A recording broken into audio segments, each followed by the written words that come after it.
Hello and नमस्ते everyone, welcome back to my channel Bina Best. I hope आप सभी बहुत अच्छे होंगे। तो आज के इस वीडियो में मैं आपको बताऊंगी कि आप कैसे 2 मिनट में अपने घर को क्लीन एंड ऑर्गेनाइज कर सकते हैं। तो वीडियो को पूरा देखिएगा। आई होप ये वीडियो आपके बहुत ही काम आने वाली है। तो बिना टाइम वेस्ट करे वीडियो स्टार्ट करते हैं। Let's start the video. तो इस 2025 में मैंने रेजोल्यूशन लिया था कि मैं डेली ही वॉक करूँगी, फिर चाहे वो थोड़ी छोटी सी ही वॉक क्यों ना हो। और मॉर्निंग में जब मैं अपने बड़े बेटे को स्कूल छोड़ के आ जाती हूँ, उसके बाद मैं वॉक करने जाती हूँ। तो मॉर्निंग में मैं सिर्फ 2 किलोमीटर ही वॉक करती हूँ और इवनिंग के टाइम पे 5 किलोमीटर कर लेते हैं, क्योंकि घर पे बड़ा बेटा रहता है तो वो छोटे बेटे को देख लेता है। और हमेशा एक जैसा दिन भी नहीं रहता है। जिस दिन मैं वॉक नहीं करके आ पाती हूँ तो उस दिन मैं घर पे ही एक्सरसाइज वगैरह कर लेती हूँ। तो मॉर्निंग की वॉक करने के बाद जो सबसे पहले मैं अपने घर की क्लीनिंग स्टार्ट करती हूँ वो है बेडरूम से। तो सुबह मॉर्निंग में जो बेड में ब्लैंकेट वगैरह फैली रहती है उसको सबसे पहले फोल्ड करती हूँ, और जो बेडशीट है अगर चेंज करनी है तो चेंज कर लेती हूँ, नहीं तो उसको साफ़ करके दोबारा से उसको बिछा देती हूँ। तो मेरे घर का रूल है कि जो सबसे लेट में उठेगा वो ही ब्लैंकेट वगैरह फोल्ड करेगा। और घर में छोटा बेटा है तो कभी कभी लेट उठता है, तो उस दिन मुझे ही ब्लैंकेट वगैरह फोल्ड करना होता है। तो इससे बच्चों में भी अच्छी आदतें आती है। तो मेरा जो बड़ा बेटा है वो अच्छे से फोल्ड कर देता है ब्लैंकेट्स वगैरह, और मैं यहीं पे ही बेड के नीचे साइड में ही इस तरीके से फोल्ड करती हूँ ब्लैंकेट को, जो कि दिखने में भी अच्छा लगता है। हम जो होम मेकर्स होते हैं कभी कभी जो बेड होता है उसको ऐसे ही छोड़ देती है और घर के बाकी काम करने लग जाती हैं। इससे क्या होता है, हम घर में चाहे कितनी भी सफाई कर ले तो घर कभी भी साफ़ नहीं लगता है। तो हमेशा कोशिश कीजिए कि सबसे पहले उठने के बाद आप अपने बेडशीट को साफ़ करें और ब्लैंकेट को अच्छे से फोल्ड करके रखें। इससे आपका घर हमेशा क्लीन एंड ऑर्गेनाइज दिखेगा। तो अब धीरे धीरे विंटर्स जा रहे हैं, गर्मी आ रही है। तो यहाँ पे जो हमने विंटर्स में वुलन की बेडशीट वगैरह यूज़ की थी, इनको मैंने अच्छे से वॉश कर दिया था। तो इस बेडशीट के साथ 2 पिलो कवर आते हैं। एक पिलो कवर को मैंने बेडशीट के साथ ही रख दिया है, और जो दूसरा पिलो कवर है उसके अंदर हम एक बेडशीट और पिलो कवर को रख लेंगे। आप चाहे तो इसको एज अ पिलो भी यूज़ कर सकते हैं, और अगर आप इसको पिलो यूज़ नहीं करना चाहते हैं तो आप इसको फोल्ड करके रख सकते हैं, और जब भी आपको इसको बेडशीट को बिछाना हो तो आपको इजीली ये मिल भी जाएगा।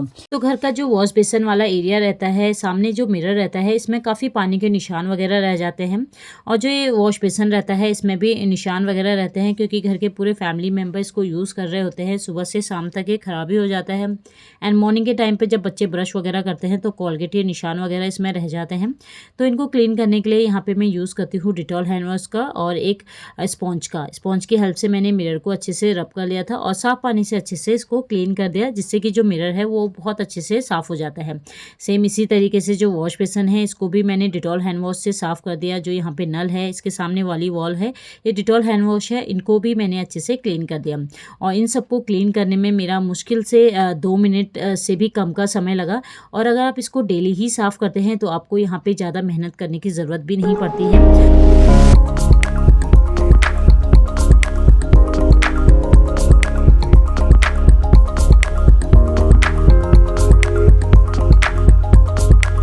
तो घर में जितने फैमिली मेम्बर्स होते हैं सबकी अपनी अलग अलग कंघियाँ रहती है।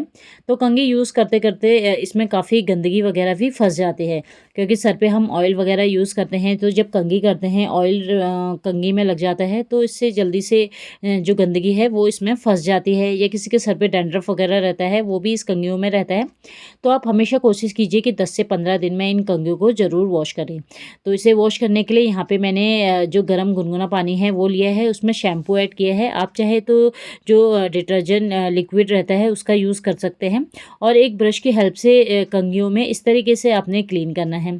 और नहीं तो आप जो कपड़े धोने वाला ब्रश रहता है उससे भी आप क्लीन कर सकते हैं। तो बड़े अच्छे से जितना भी इसमें गंदगी वगैरह फंसी रहती है कंघी में वो निकल जाती है, और सारी कंघी अच्छे से क्लीन हो जाती है। लगता ही नहीं है कि ये पुरानी कंघियाँ हैं। तो हमेशा कोशिश कीजिए कि 10 से 15 दिन में इन कंघियों को ज़रूर साफ़ कीजिए, और हर फैमिली मेम्बर की अपनी अलग कंघी होनी चाहिए। इससे हमेशा हाइजीन भी मेंटेन रहता है। तो जब भी टीवी को क्लीन करने की बारी आती है तो हम हमेशा इसकी स्क्रीन को ही क्लीन करते हैं। अक्सर हम कुछ एरियाज़ को इग्नोर कर देते हैं, जैसे ये प्लग होते हैं, वायर्स होती है टीवी की, और जो टीवी के पीछे वाले साइड रहता है, जो पैनल्स रहते हैं इसको, जिसकी वजह से यहाँ पे आप देख सकते हैं काफ़ी जाले और धूल वगैरह रह जाती है। तो सबसे पहले इसी एरिया को हम क्लीन करेंगे, जिसको हम अक्सर इग्नोर कर देते हैं। तो मैंने एक ब्रश लिया है, ब्रश की हेल्प से मैं टीवी के पीछे वाले एरिया को अच्छे से क्लीन कर दूंगी। तो जितना भी जाला और डस्ट वगैरह इसमें लगा हुआ है वो अच्छे से क्लीन हो जाएगा। तो टीवी की स्क्रीन को किसी भी लिक्विड से साफ़ करने से पहले एक सूखे कपड़े से इसको अच्छे से पोंछ लीजिए, क्योंकि टीवी की स्क्रीन में काफ़ी धूल वगैरह रहती है। अगर आप डायरेक्टली कोई लिक्विड इसमें यूज़ करेंगे तो इससे और भी गंदी इसकी स्क्रीन हो जाएगी। और यहाँ पे नीचे मैंने एक शेल्फ बनाया हुआ था, इसी को भी मैं अच्छे से क्लीन कर दूंगी। जितनी वायर्स थी, प्लग थे, इनके स्विच थे, इनको भी अच्छे से क्लीन कर दूंगी, क्योंकि अक्सर हम इस एरिया को इग्नोर कर देते हैं, जिससे कि इसमें काफ़ी धूल वगैरह बैठी रहती है। और जितने वायर्स थे इनको मैं अच्छे से एडजस्ट कर दूंगी, जिससे कि ये ज़्यादा सामने विजिबल ना हो और ये दिखने में भी बिल्कुल अच्छी नहीं लगती है। तो इसलिए यहाँ पे मैं इनको हाइड करने के लिए यहाँ पे बहुत ब्यूटीफुल सा मैंने ये DIY बनाया हुआ था ड्रीम बोर्ड का, इसको मैं यहाँ पे रख लूँगी, जिससे कि जितनी वायर्स वगैरह हैं वो इसके पीछे हाइड हो जाए और दिखने में भी ये बहुत ही खूबसूरत लगेगा। अब बात कर लेते हैं कि जब भी आप टीवी की स्क्रीन को क्लीन करें तो कभी भी जो केमिकल लिक्विड्स आते हैं उनका यूज़ बिल्कुल ना करें। इससे जो स्क्रीन है उसकी शाइन ख़राब हो जाती है। हमेशा होममेड लिक्विड ही बनाएं। तो जो मैंने होममेड लिक्विड बनाया हुआ है उसमें मैंने विनेगर, वाटर और डिश लिक्विड को ऐड किया हुआ है। इससे मैंने अच्छे से टीवी की स्क्रीन को क्लीन कर दिया। इससे क्या होगा, जो टीवी की स्क्रीन है वो बहुत अच्छे से शाइन करेगी। और जिस एरिया से आपने कपड़े से साफ़ किया है उसी को दूसरी साइड टर्न कर लीजिए और एक ड्राई वाली साइड से अच्छे से पूरी टीवी की स्क्रीन को क्लीन करेंगे तो बहुत अच्छे से क्लीन हो जाएगी और इसमें शाइन भी बनी रहेगी। अब जो यहाँ पे सेटअप बॉक्स रखे थे उनको भी मैंने अच्छे से क्लीन कर दिया। कुछ प्लांट्स रखे हुए थे, इनको भी मैं अच्छे से क्लीन कर दूंगी, क्योंकि अक्सर घर के अंदर धूल वगैरह रहती है, तो इन प्लांट्स में भी धूल वगैरह रह जाती है, जिसकी वजह से इसकी जो ग्रोथ है वो कहीं ना कहीं रुक जाती है। तो इसको टाइम टू टाइम जितने भी इंडोर प्लांट्स हैं उनकी पत्तियों को आप अच्छे से साफ़ करते रहेंगे। जितने भी धूल उसमें लगे हुए हैं उनको क्लीन करेंगे तो इसकी ग्रोथ बहुत अच्छे से होगी।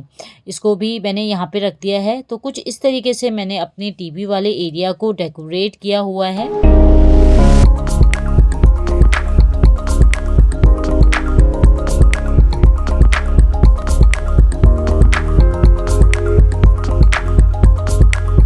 तो अक्सर आजकल हम सभी के घर पे इस तरीके के वायर्स रहते ही हैं, क्योंकि फैमिली में जितने मेंबर्स होते हैं सबके अपने अलग अलग मोबाइल्स रहते हैं, लैपटॉप है, वॉच है, तो सबके चार्जर्स वगैरह रहते हैं। तो बिखरे हुए बिल्कुल अच्छे नहीं लगते हैं और ये आपस में उलझते ही रहते हैं। तो इनको एक प्रॉपर इनकी जगह दीजिए, इसको अच्छे से फोल्ड कीजिए, जिससे कि ये दिखने में भी अच्छे लगेंगे और आपस में उलझेंगे भी नहीं। और जब भी आपको जो वायर चाहिए होगा वो टाइम से मिल जाएगा। तो इनके लिए एक प्रॉपर एक ऑर्गेनाइज़र ज़रूर बनाएं, जिससे कि ये आपको टाइम से अच्छे से मिल भी जाए। तो इनको अच्छे से फोल्ड कर लीजिए। तो मैंने एक ये ऑर्गेनाइज़र बनाया हुआ है, इसी में जितने वायर्स हैं, चार्जर्स हैं, उनको मैं रख लेती हूँ। तो छोटी सी स्पेस में काफ़ी चार्जर आ गए हैं। तो इस तरीके का आप ऑर्गेनाइज़र ज़रूर यूज़ कीजिए इन वायर्स के लिए। तो अक्सर हम जल्दबाजी में अपने घर में खूब क्लटर करते रहते हैं। जल्दबाजी में हम लोग जो चीज़ें हैं उसको प्रॉपर जगह पे नहीं रखते हैं। जैसे चाबियाँ हैं, तो इनकी मैंने एक प्रॉपर जगह बनाई हुई है, की होल्डर है, यहीं पे मैं इसको हैंग कर दूंगी। तो जो भी सामान जिस जगह पे है उसकी एक प्रॉपर जगह ज़रूर दें। जैसे कि ये कॉइन्स हैं, अक्सर हम लोगों के घर पे जो चेंज रहते हैं पैसों के, वो हर कमरे में रहते हैं, चाहे ड्राइंग रूम हो गया, डाइनिंग रूम हो गया, या किचन में भी इस तरीके के रहते हैं। तो जब मैं दूध के पैकेट वगैरह लाती हूँ तो उसके जो छुट्टे मिलते हैं वो मैं इस तरीके से रख लेती हूँ। तो यहाँ पे मेरे पास एक सेरेमिक का पॉट था, इसी में मैं जितने भी छुट्टे हैं उसको रख लूँगी। तो इससे क्या होगा, इसको एक प्रॉपर जगह भी मिल गई। अब जब भी मुझे छुट्टे पैसे चाहिए होंगे मैं यहाँ पे से निकाल लूँगी। और अक्सर हम लोग के घर पे इस तरीके के रबर बैंड आते रहते हैं, जैसे कोई पैकेट वगैरह रहते हैं उसमें आते हैं, या बच्चों के स्टडी मटेरियल में आते हैं। तो ये भी पूरे कमरे में फैले रहते हैं और कभी ये काफ़ी ज़रूरत होती रहती है इनकी। तो इनकी एक प्रॉपर जगह बनाई हुई है मैंने। यहाँ पे मैंने एक ये हाजमोला का जो डब्बा आता है, इसमें मैं इन रबर को रखूँगी, क्योंकि अक्सर काम आते रहते हैं। जब भी हमको कोई पैकेट्स आधे रह जाते हैं उनको फोल्ड करना होता है या काफ़ी टाइम। तो हमारे इस सरकारी क्वार्टर में सिर्फ एक अलमेरा के लिए ये ही 2 शेल्फ मिली हुई है, इसमें ही कपड़े भी रखे हैं और जो और आइटम्स वगैरह हैं उनको भी मैंने यहीं पे रखा है।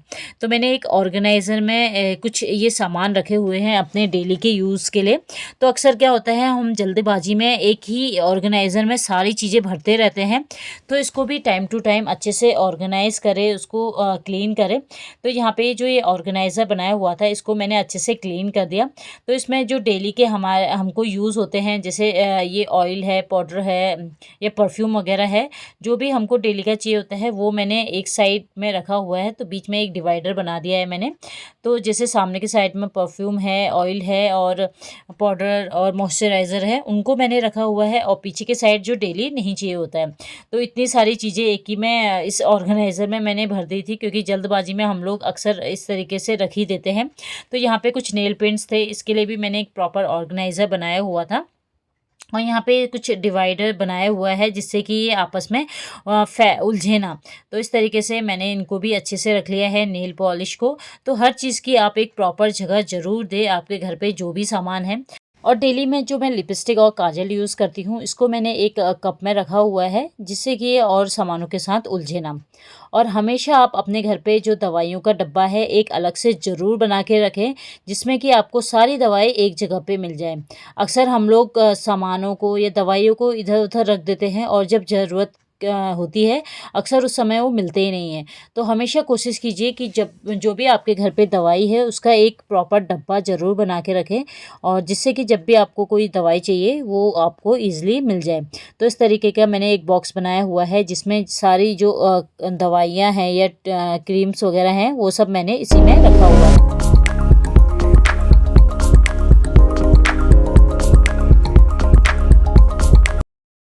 आजकल अक्सर जब भी बच्चे टीवी देखते हैं उनको हाथों में रिमोट चाहिए ही होता है, और टीवी देखने के बाद जहाँ पे बैठे होते हैं वहीं पे ही रिमोट भी छोड़ देते हैं। इससे क्या होता है, जो रिमोट है कभी सोफ़े के पीछे होता है या किसी कुशन्स के नीचे होता है। तो रिमोट की भी एक प्रॉपर जगह बनाएं और बच्चों को बताएं कि रिमोट वहीं पे ही रखें। और अक्सर आजकल जो हम होममेकर्स होती हैं वो सोचती हैं कि हमें अपना घर हमेशा परफेक्ट ही रखना है, हमेशा क्लीन ही रखना है। तो ऐसा कभी पॉसिबल नहीं हो पाता है। कोई भी अपना घर हमेशा परफेक्ट नहीं रख सकता है, क्योंकि जिसके घर पे बच्चे हैं उसके घर पे सामान बिखरा ही रहता है, और बच्चे अगर घर पे खेलेंगे तो सामान बिखरना लाजमी है। तो हमेशा कोशिश कीजिए कि उसके लिए एक ऑर्गेनाइज़र ज़रूर बना के रखें, जिससे कि जब भी बच्चे खेल लें तो अपने जो खिलौने हैं उनको एक प्रॉपर जगह पे रखें।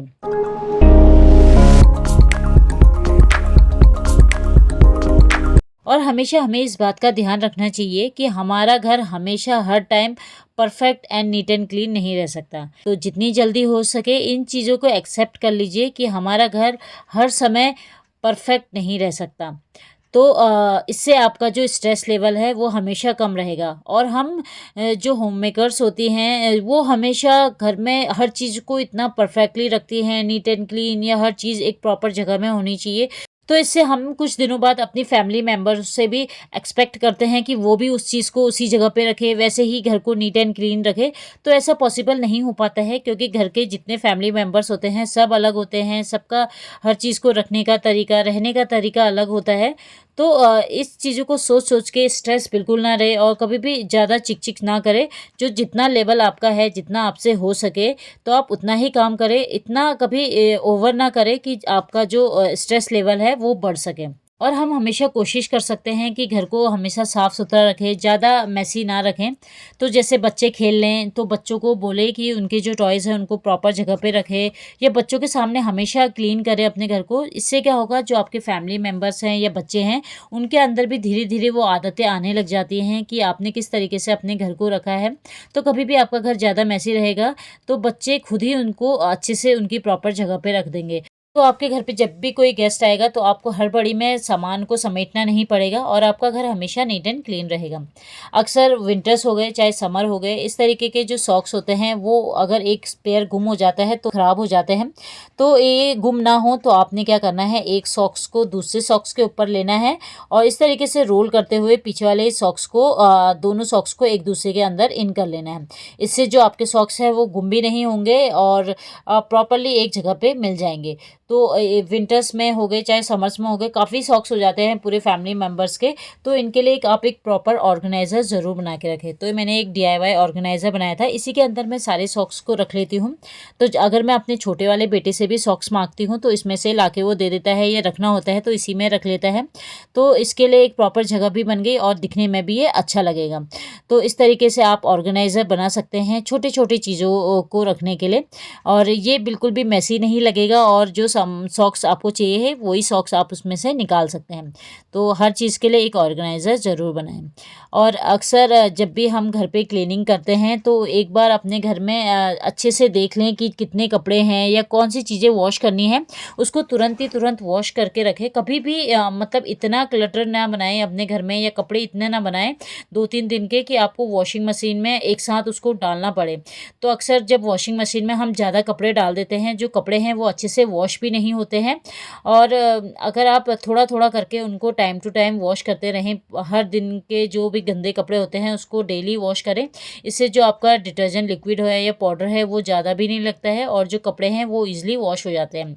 और मैं हमेशा कोशिश करती हूँ कि जो लॉन्ड्री रहती है वो उसको रात में ही लगा के रखूँ, जिससे कि मॉर्निंग तक जितने भी कपड़े हैं वो अच्छे से वॉश करके सूख जाए।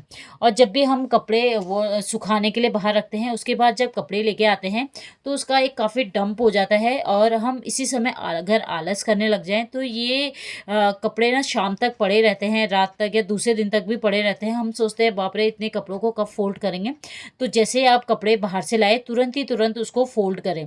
तो यहाँ पे मैं सारे कपड़े अलग कर दे रही हूँ, किसके कपड़े कौन से हैं कैसे हैं। तो जैसे छोटे बेटे के हैं उसके अलग जगह पे रखती हूँ, बड़े के और अपने कपड़ों को अलग से रखती हूँ। इससे क्या होगा, टाइम से अगर आप उन कपड़ों को फोल्ड कर देंगे तो आपका घर कभी भी मैसी नहीं लगेगा, और टाइम से ये कपड़े फोल्ड हो जाएंगे। और इसमें हार्डली आपका 2 से 3 मिनट लगते हैं इन कपड़ों को फोल्ड करने के लिए। तो अगर आप अपने घर को नीट एंड क्लीन रखना चाहते हैं तो जो भी कपड़े होते हैं उसको टाइम से आप फोल्ड करके उनके प्रॉपर जगह में रखेंगे तो आपका घर कभी भी मैसी नहीं होगा। तो आजकल बच्चों के एग्ज़ाम वगैरह स्टार्ट हो गए हैं, तो आप कोशिश कीजिए कि दिन में बच्चों को 2 से 3 घंटा और शाम को भी 2 से 3 घंटा उनकी स्टडी को ज़रूर दें। और कोशिश कीजिए कि बच्चों को जितना हो सके स्ट्रेस फ्री रखें, जितना कम उनको डांट सके उनको कम डांटिए। इससे क्या होगा, बच्चे आपसे सारे क्वेरीज पूछेंगे, या बच्चों को जो भी डाउट्स है वो आपसे पूछेंगे। अगर आप उनको बार बार में डांटते रहेंगे तो उन्हें इतना नहीं पढ़ा है या याद नहीं हुआ है, इससे क्या होगा, बच्चा स्ट्रेस लेने लग जाएगा और इस चक्कर में ना बच्चों को याद भी नहीं होता है। तो जितना हो सके उनसे सॉफ्टली बात कीजिए, उनसे पूछिए कि उनको कहाँ पे प्रॉब्लम आ रही है, क्या प्रॉब्लम आ रही है। फिर देखिए आपके जो बच्चे हैं वो आपसे सारी अपनी प्रॉब्लम्स बताएंगे। तो आज के वीडियो में इतना ही। आई होप आपको मेरा आज का ये वीडियो पसंद आया होगा। एंड वीडियो पसंद आए तो वीडियो को लाइक कीजिएगा, शेयर कीजिएगा, एंड कमेंट में ज़रूर बताइएगा कि आपको मेरा आज का ये वीडियो कैसा लगा। तो मिलते हैं नेक्स्ट वीडियो में, तब तक till then take care and bye bye.